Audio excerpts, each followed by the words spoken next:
Kementerian Usaha Mikro Kecil dan Menengah atau UMKM resmi meluncurkan program Langkah Aksi Kapasitas Sosial Mikro untuk Inklusi atau LAKSMI. Hal ini bertujuan guna memperkuat pengusaha mikro perempuan di Indonesia. Pemerintah kembali menegaskan komitmennya dalam memperkuat peran perempuan dalam sektor usaha mikro lewat peluncuran program Langkah Aksi Kapasitas Mikro untuk Inklusi atau LAKSMI. Program ini dibentuk sebagai penguatan kapasitas perempuan pelaku usaha mikro agar semakin berdaya saing, inklusif, dan berkelanjutan. Menteri Usaha Mikro Kecil dan Menengah Maman Abdurrahman mengatakan perempuan memainkan peranan penting dalam kemajuan UMKM. Menurutnya saat ini 64,5% dari total UMKM di Indonesia dikelola oleh perempuan. Meski mendominasi, perempuan pelaku UMKM masih menghadapi beragam tantangan, mulai dari akses keuangan hingga keterbatasan mentor dan kapasitas manajerial. Berdasarkan data World Bank dan World Economic Forum, sekitar 740 juta perempuan di dunia belum memiliki rekening bank, serta 73% pelaku usaha perempuan mengalami kesulitan akses pada mentor bisnis. Maman mengatakan program LAKSMI hadir menjawab kesenjangan tersebut, utamanya dengan mendorong peningkatan kapasitas, pemberdayaan ekonomi, dan inklusi perempuan dalam ekosistem usaha mikro. Kementerian UMKM juga menyiapkan sejumlah dukungan lanjutan seperti penyaluran KUR ke sektor produksi, penghapusan piutang macet UMKM, hingga penguatan kewirausahaan dan sistem pendataan UMKM berbasis digital. Namun sayangnya UMKM perempuan masih menghadapi tantangan dalam mengembangkan usaha, khususnya terkait akses keuangan dan kemampuan manajemen usahanya. 740 juta perempuan di dunia masih belum memiliki rekening bank yang menjadi hambatan utama dalam pengelolaan keuangan dan akses pembiayaan usaha.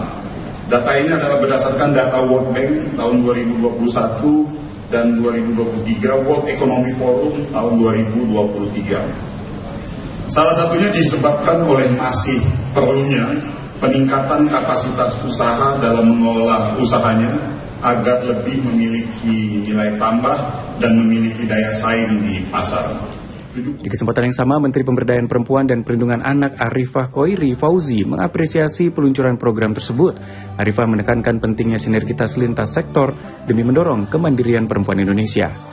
Arifah memaparkan bahwa dari Januari hingga 12 Juni 2025 tercatat 11.850 kasus kekerasan terhadap perempuan dan anak, mayoritas berupa kekerasan seksual dan banyak terjadi di ranah rumah tangga. Menurutnya, akar permasalahan ini seringkali adalah masalah ekonomi. Kementerian PPA akan menindaklanjuti peluncuran LAKSMI dengan kunjungan ke wilayah-wilayah miskin ekstrim, dimulai dari Maluku Utara sebagai pilot project, guna mengakselerasi dampak program di tingkat akar rumput. Arifah juga menyebut pihaknya telah menetapkan program Ruang Bersama Indonesia, lanjutan dari konsep desa kelurahan ramah anak dan perempuan sebagai upaya menyelesaikan persoalan kekerasan di tingkat desa.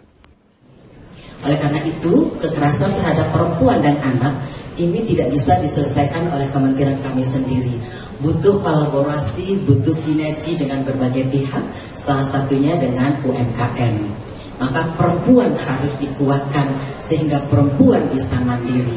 Kalau perempuan sudah mandiri, sudah kuat dan berdaya, maka rumah tangga akan lebih sejahtera. Betul nggak ibu-ibu?